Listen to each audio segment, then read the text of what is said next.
how it could affect your weekend plans. But first, you're taking a look at TIAA Bank Field thanks to Action News Jack's Sky Vision, where in just 3 months, the stadium will be filled with people for the Florida-Georgia game. This year, fans will have more events to participate in before the big game. Good afternoon. I'm Lorena Inclan in for Don Lopez. And I'm Phil Amato. Action News Jack's Alicia Tarancon is live outside TIAA Bank Field this noon. And Alicia, the city says these events will help give fans something to do in the fall. Yes, when the Florida-Georgia game comes here to TIAA Bank Field, the city leaders say they want to give fans something to do when the Jacksonville landing comes down. Today they discussed a number of different events that will be going on and how Lot J is going to help grow the sports and entertainment complex. City leaders say they want to create an experience for fans for several days leading up to the Florida-Georgia game after the Jacksonville landing is no more. In the past, coaches from Florida and Georgia talked about the possibility of moving the game outside of Jacksonville, but Mayor Lenny Curry says that won't happen.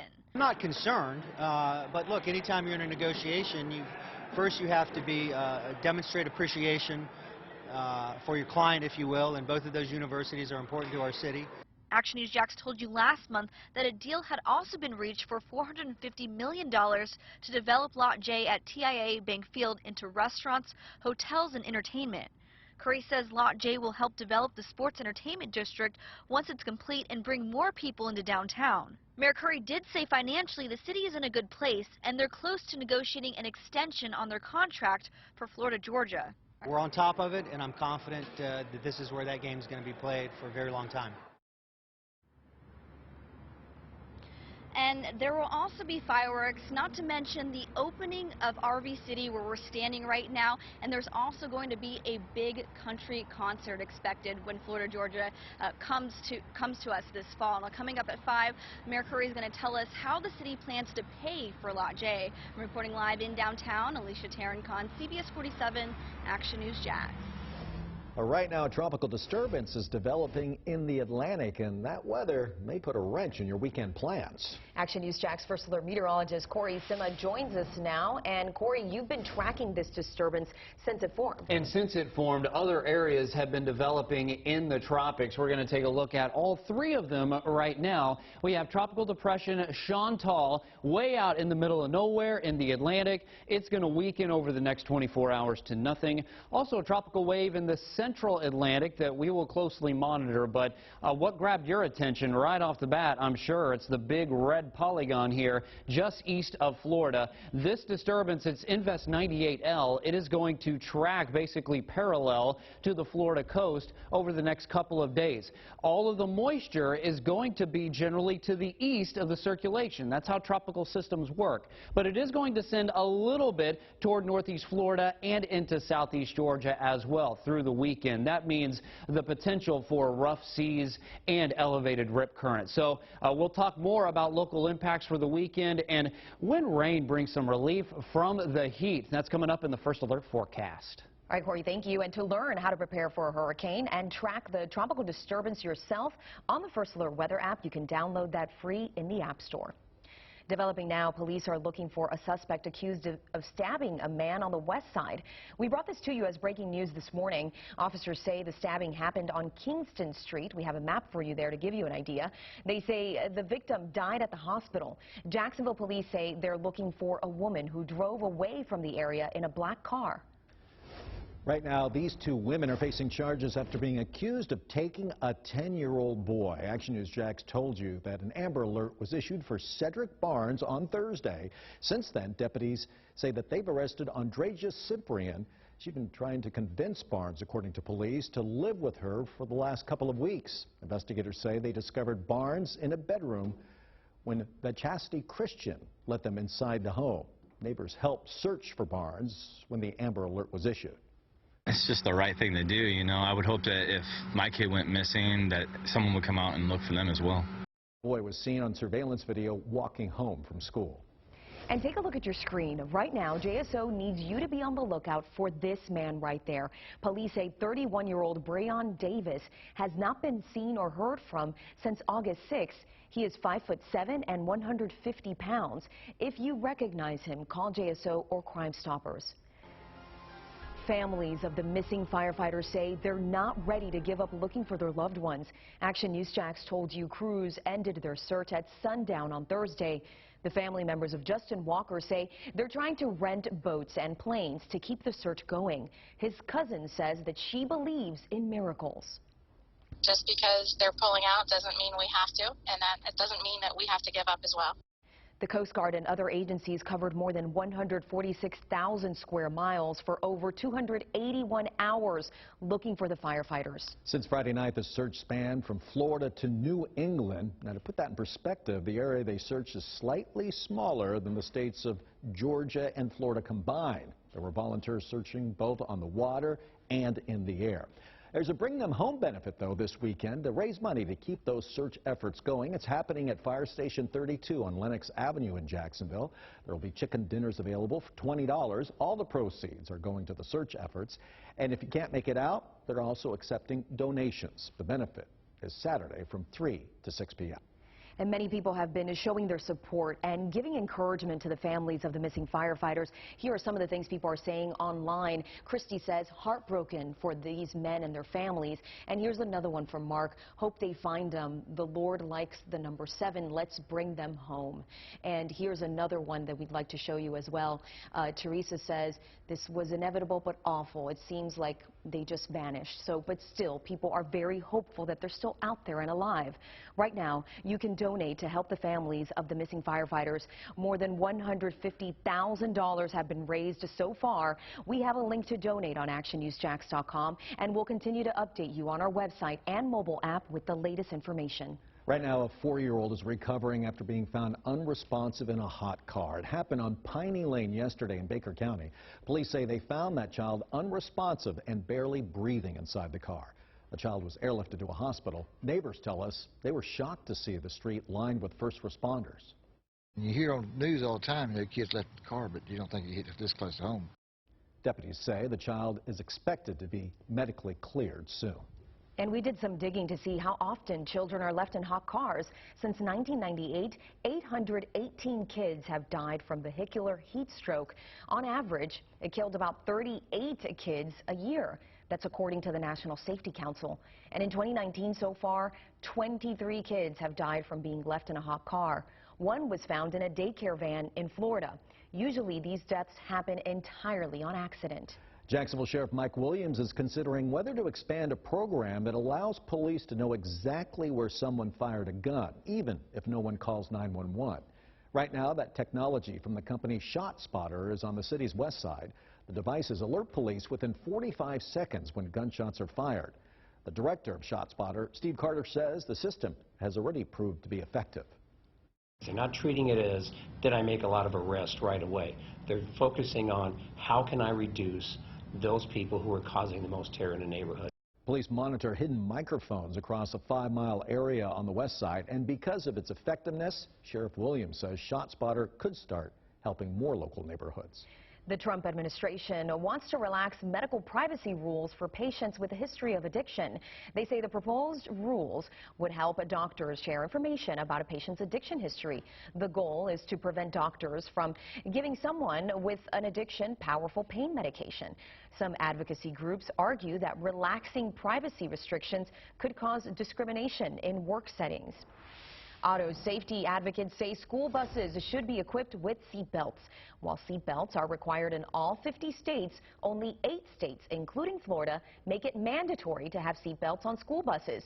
A new safety protocol would also require automatic braking systems to help prevent crashes, as well as additional training for drivers. Action News Jax is your official Jaguars stations, and we're getting ready for the Jags' final preseason game. Tune in to Fox 30 at 6:30 for Countdown to Kickoff. That's followed by game coverage at 7:30 as the Jags take on the Falcons. And meanwhile, the biggest high school sports rivalry teams will mark their 50th anniversary this year. The Northwest Classic Committee will meet today to announce activities for this year's Rains versus Ribault game. The committee will meet this morning at 11:30 at Ribault High School to mark the 50-day countdown until the big day. Some good news as you hit the road today. Gas prices are going down. Love that. And are expected to drop even more after Labor Day. That's when refineries switch to making a winter blend that's less expensive to produce.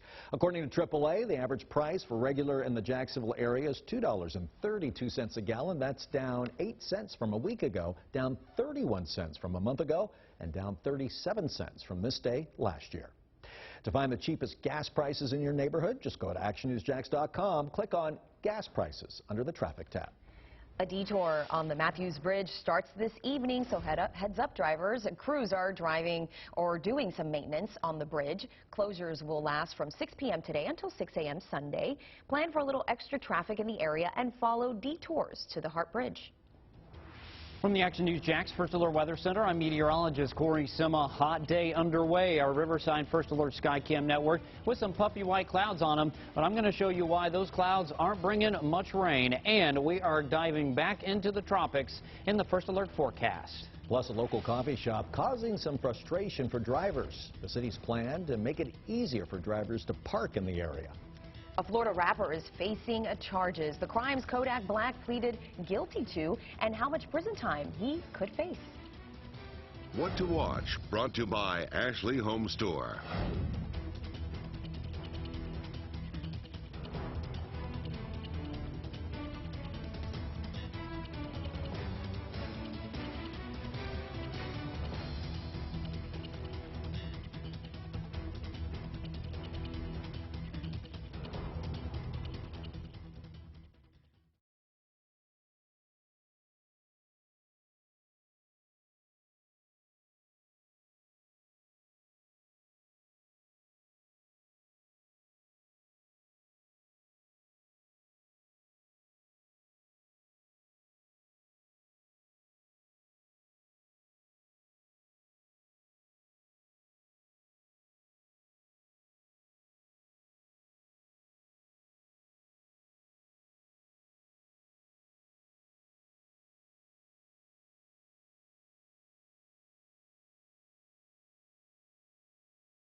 A popular coffee shop that's trying to expand in the shops of Avondale is causing frustration over parking. Yeah, right now the city of Jacksonville is considering a proposed deviation to change parking standards for southern grounds. Action News Jack's Elizabeth Pace is live at City Hall now. And Elizabeth, neighbors say this area just can't handle any more traffic.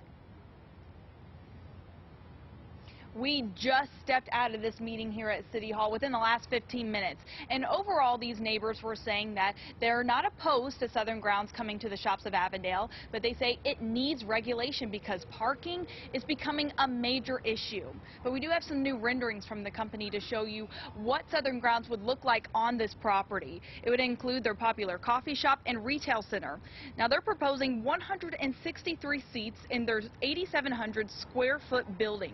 Now, to accommodate this size on this property, the city is reviewing a proposed deviation to change parking standards, which would mean Southern Grounds would not have to provide 24 parking spaces for this store, which is standard for any business in this area.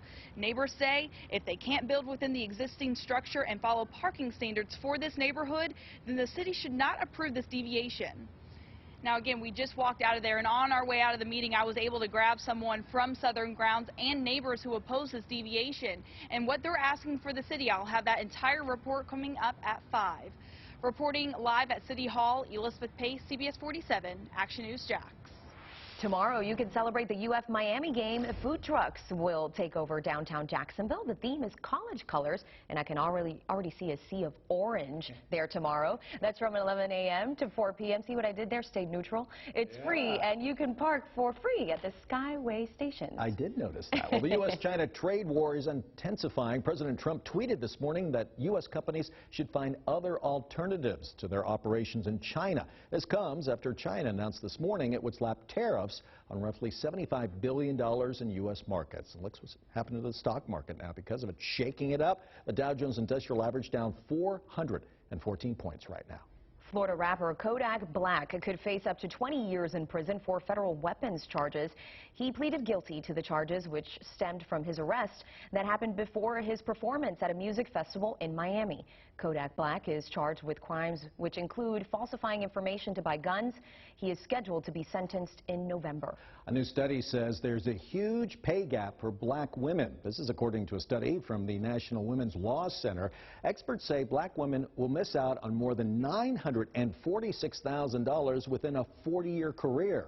They say a black woman would have to work until they're nearly 86 years old to get what a white man earns at 60. The study says black women make 61 cents on the dollar compared to a white man.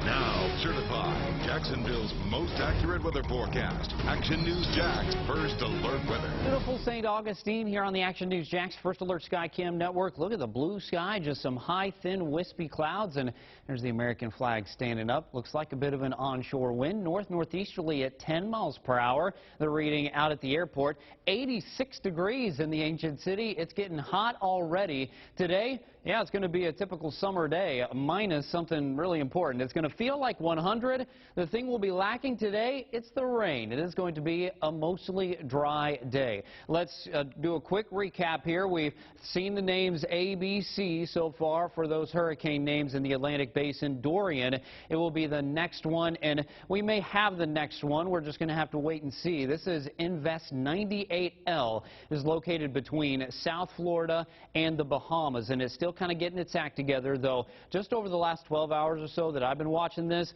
it looks a little bit more organized than what we had yesterday and early this morning. Invest 98L, it is going to move to the north throughout the weekend. It's basically going to parallel the coast of Florida and the Atlantic Ocean, and then next week is going to take a turn to the right or to the northeast, and that's when I expect this to potentially become a tropical storm. But we're going to be watching it all the way up. This is going to have an impact on our local area. We'll elevate those seas and rip current risk both days of the weekend, but most of the heavy rain, it's going to stay well to the west. Now, if the track of Invest 98L moves farther to the west or closer to the land, then we may see an increase in that shower and storm threat, mainly for the coast. Chief Meteorologist Mike Burris details all of this in Talking the Tropics with Mike on ActionNewsJacks.com. He updated it this morning, and sometimes he'll do it multiple times a day during hurricane season. Let's time out the rain. Now today, we aren't really going to see much of it, even though we have the onshore wind.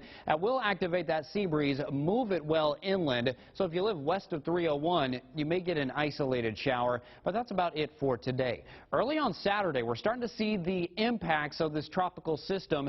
There will be some coastal showers tomorrow morning. Some of these will be heavy at times, shifting toward I-95 by lunchtime on Saturday, and then inland as we get into Saturday afternoon and evening. And then on Sunday, it all depends on where that tropical system is located. By that point, it appears it is going to be starting its move away from northeast Florida. Your weekend, which is always in view here in the First Alert 7-day forecast, still going to be hot when it's not raining, with just a few thunderstorms Saturday and Sunday, scattered storms. That rain threat, though, it picks up on Monday and Tuesday. We kind of get back into the normal swing of things, not influenced by the tropics. Afternoon temperatures in the upper 80s, scattered storms every afternoon through Wednesday. Remember, you can get Talking the Tropics with Mike and the latest First Alert weather on actionnewsjacks.com. And meteorologist Garrett Beadball will be in today at 5 with the latest from the National Hurricane Center concerning the tropics. Making sure neighbors are satisfied, the way families express their concerns to Clay County deputies. One bear thought this house was just right. However, he wasn't alone. The other people also inside the cabin while the bear enjoyed some leftover snacks. We'll be right back.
Welcome back. New at noon, neighbors in Orange Park were able to express their concerns about their community to Clay County deputies. This is new video of the deputies during a neighborhood walk on Barrel Springs Drive and Double Branch Lane. On Thursday, they met with families to hear about issues they may be facing. New at noon, this surveillance video captures the moment a bear opens the fridge to, look for a midnight snack, because what else would he be doing, right? We spotlighted the video here so you could see the bear a little bit better, just, prancing around there in the house. You can see this black bear also standing on its hind legs, looking through the fridge in a cabin in California.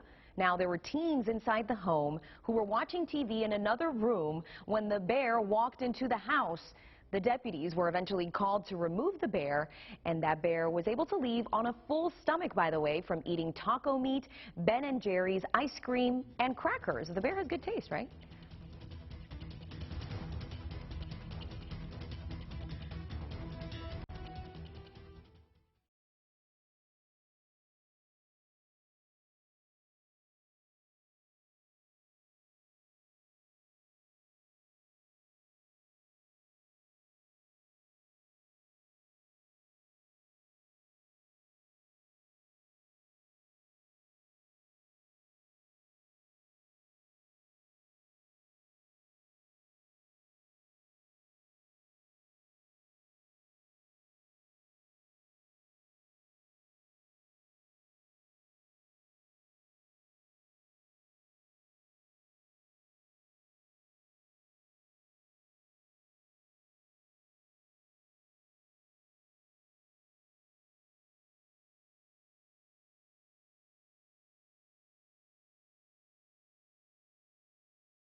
Tiny pieces of plastic floating in our drinking water. Coming up new at 5:30 tonight, the source of water contamination. That's the highest levels of microplastics. Yeah, and keeping an eye on the tropics here. Invest 98L. It will track north throughout the weekend, roughing up those seas. Moderate to high rip current risk. Other than that, no significant local impacts expected. It's going to be hot today and hot during the weekend when it's not raining. All right. Seems like a movie maybe weekend, huh? Head Yeah. to the theater possibly. Yeah, not bad. Have a good day, everyone. YNR is next.